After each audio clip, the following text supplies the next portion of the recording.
Hello student, welcome back to my another video. Student, आज की इस वीडियो में मैं आपको कक्षा 10 विज्ञान के 5 महत्वपूर्ण अति लघुत्तरीय प्रश्न को बताऊंगा। तो आपसे रिक्वेस्ट है कि इस वीडियो को लास्ट तक देखें और चैनल पर नए हैं तो प्लीज़ चैनल को सब्सक्राइब कर दें। अगर आज आप इस वीडियो को लास्ट तक देखते हैं तो मैं गारंटी लेता हूँ कि आज आपका 10 नंबर बिल्कुल पक्का हो जाएगा। स्टूडेंट, वीडियो शुरू करने से पहले मैं आपको बता दूं कि आज मैंने जितने भी इंपॉर्टेंट क्वेश्चन लिए हैं इनमें से कम 2 से 3 आपके बोर्ड एग्जाम में देखने के लिए मिल जाएंगे, तो वीडियो को लास्ट तक जरूर देखें। चलिए अब हम अपने क्वेश्चन को देखते हैं। सबसे पहले मैं आपको क्वेश्चन को बताऊंगा, उसके बाद मैं आपको क्वेश्चन को समझाऊंगा, फिर मैं इसके आंसर को भी बताऊंगा और आंसर को भी समझा दूंगा। तो आपको बस वीडियो को लास्ट तक देखना है। सबसे पहले देखिए, हमारा जो सबसे पहला क्वेश्चन है वो क्या है।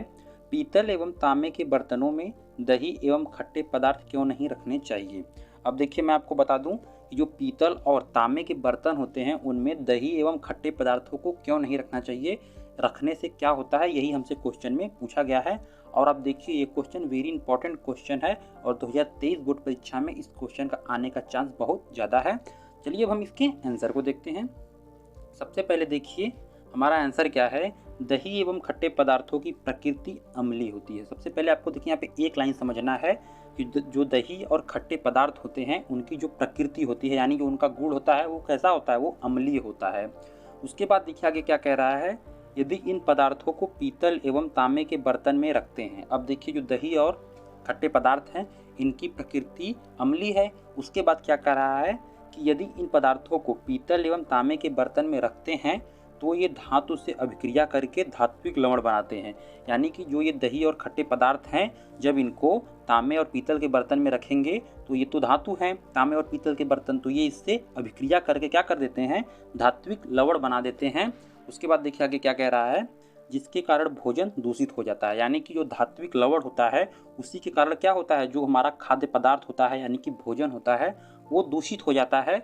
उसके बाद क्या होता है, यदि कोई व्यक्ति इस दूषित भोजन को खाता है, यानी कि कोई भी अगर स्वस्थ व्यक्ति इस दूषित भोजन को खा लेता है तो वह बीमार भी पड़ सकता है।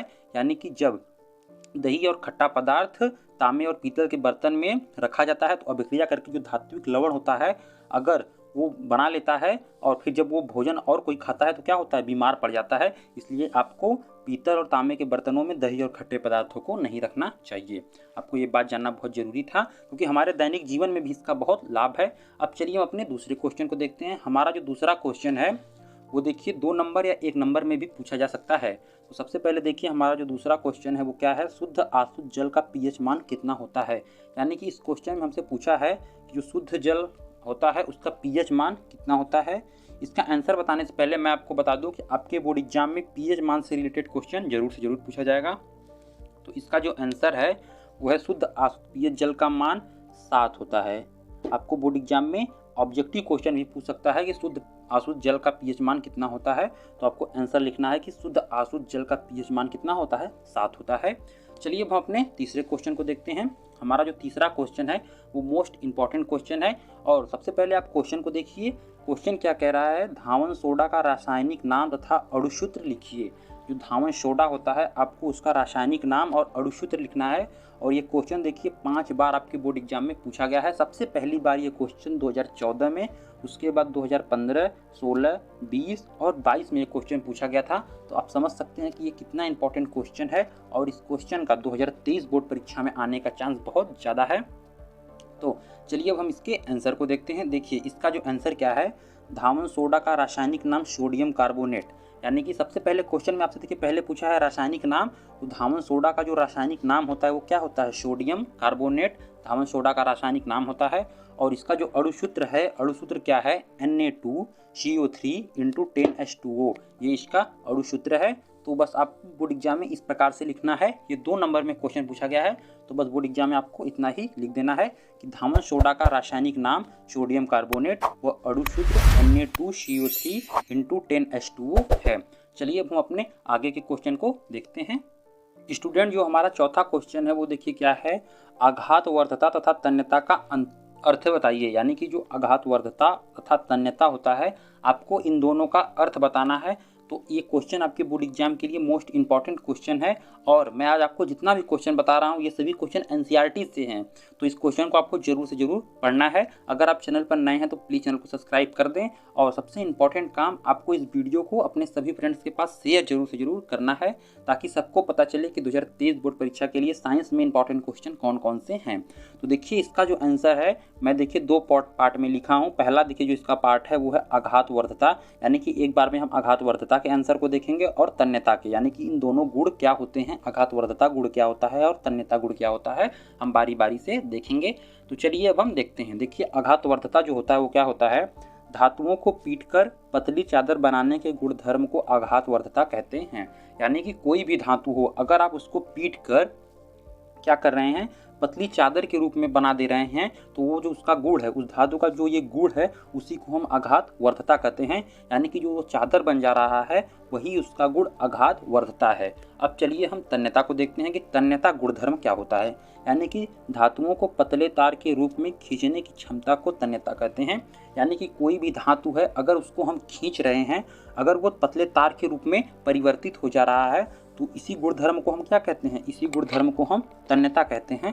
तो बस आपको बोर्ड एग्जाम में इस प्रकार से लिखना है, एक बार आपको आघातवर्धता हेडिंग डालनी है और दूसरी बार आपको तन्यता हेडिंग डालनी है, और दोनों के आंसर को बारी बारी से लिख देना है, जिसके लिए आपको बोर्ड एग्जाम में टोटल 2 नंबर दिए जाएंगे। बस आपको वीडियो को लास्ट तक देखना है, और लास्ट वाला क्वेश्चन मोस्ट इंपॉर्टेंट क्वेश्चन है। तो चलिए अब हम देखते हैं।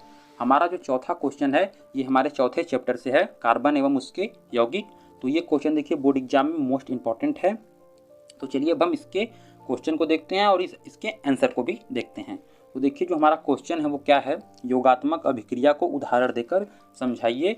यानी कि जो योगात्मक अभिक्रिया होती है उसको आपको उदाहरण के साथ समझाना है। और आप समझ सकते हैं कि ये क्वेश्चन देखिए कितनी बार बोर्ड एग्जाम में पूछा गया है। आप स्वयं अपनी आंखों से देखिए, मुझे बताने की जरूरत नहीं है, क्योंकि ये क्वेश्चन देखिए 2012 में पहली बार पूछा गया था, उसके बाद 13 में, 15 में, 16 में, 17 में, 18 में, उसके बाद 20 में, 21 में देखिए आपको पता है कि एग्जाम नहीं हुआ था, और 22 में। तो आप समझ सकते हैं ये क्वेश्चन जो है ये बोर्ड एग्जाम में लगभग हर साल पूछा जा रहा है।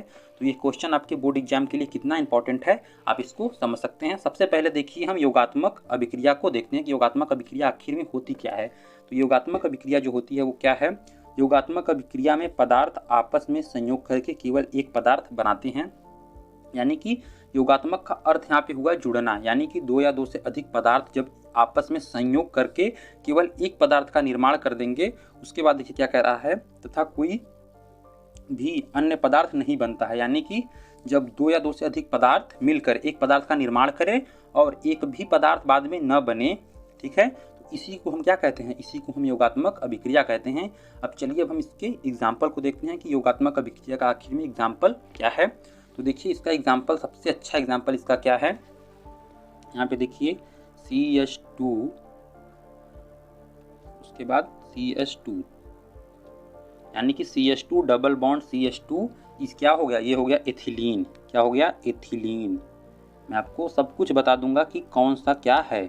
ये हो गया हमारा एथिलीन। उसके बाद देखिए इसके साथ अभिक्रिया करने के लिए क्या रहेगा, H2, क्या रहेगा, H2 रहेगा। और देखिए यहाँ पे हम अभिक्रिया चलिए कराते हैं।